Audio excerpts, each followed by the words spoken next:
બેચર બેચરાજી નગરપાલિકાને મળ્યું નવું નેતૃત્વ. નરેન્દ્રભાઈ પટેલ બન્યા પ્રથમ પ્રમુખ. હંસાબેન ભરવાડ ઉપપ્રમુખ જાહેર. મહેસાણા જિલ્લાના નવસર્જિત બેચર બેચરાજી નગરપાલિકામાં 18 વર્ષ માટે નવા હોદ્દેદારોના નામ સત્તાવાર જાહેરાત કરવામાં આવી રહી છે. મળતી માહિતી મુજબ નરેન્દ્રભાઈ મફતલાલ પટેલની નગરપાલિકાના પ્રમુખ તરીકે વરણી કરવામાં આવી છે. મહત્વની વાત એ છે કે નવરચિત બેચર બેચરાજી નગરપાલિકાના તેઓ પ્રથમ પ્રમુખ બન્યા છે, જ્યારે ઉપપ્રમુખ તરીકે હંસાબેન ગફુરભાઈ ભરવાડની પસંદગી કરવામાં આવી છે.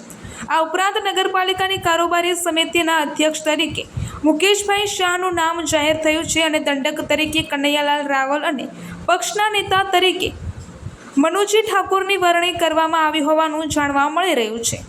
નવી ટીમની જાહેરાત બાદ કાર્યકરોમાં ખુશીની લાગણી જોવા મળી રહી છે અને રાજકીય વર્તુળમાં પણ ચર્ચાનો વિષય જામ્યો છે. હવે સૌની નજર રહેશે કે બેચર બેચરાજી નગરપાલિકાની આ નવી ટીમ શહેરના વિકાસ અને જન સુવિધાઓ માટે કેટલા અસરકારક નિર્ણય લે છે.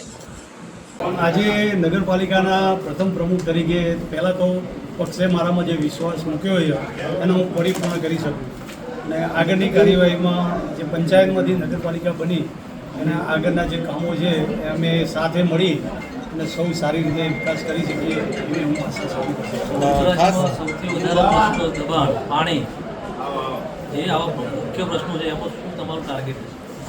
દબાણ અને પાણીના જે ગટરોના પ્રશ્ન છે એ અમે અમારા જિલ્લા સૌ સભ્યો સાથે મળી અને સૌ એરિયાના વડીલોને સાથે રાખી અમે એનો પ્રશ્નનો નિકાલ કરીશું.